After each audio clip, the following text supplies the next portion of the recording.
മുട്ടക്കറി ഉണ്ടാക്കാൻ വേണ്ടി വെളിച്ചെണ്ണ ചൂടാക്കി കടുക് ഇട്ട് കൊടുക്കാം. 5 വലിയ ഉള്ളി അരിഞ്ഞത്,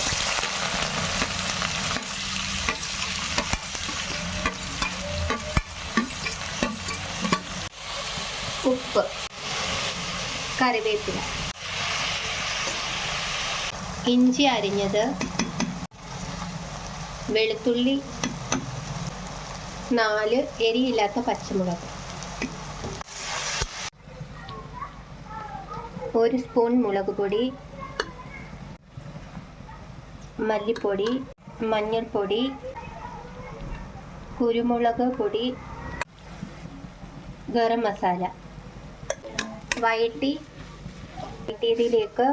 2 തക്കാളി അരിഞ്ഞതും കൂടി ചേർത്ത് കൊടുക്കും. വഴറ്റിയെടുക്കാം. ചെറിയ ചൂടുവെള്ളം കൂടി ഒഴിച്ചു കൊടുക്കാം. തിളപ്പിച്ച് 6 മുട്ട പുഴുങ്ങിയെടുക്കാം.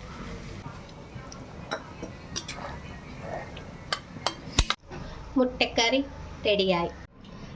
1/2 കിലോ അരിപ്പൊടി, അതിലേക്ക് ആവശ്യത്തിന് ഉപ്പ്, കുറേശ്ശെ ചൂടുവെള്ളം ഒഴിച്ച് കുഴച്ചെടുക്കാം.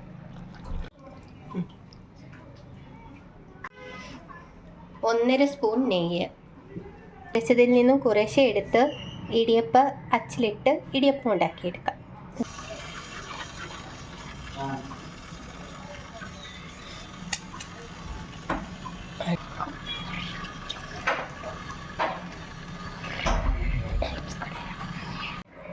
ഇടിയപ്പം മുട്ടക്കറി.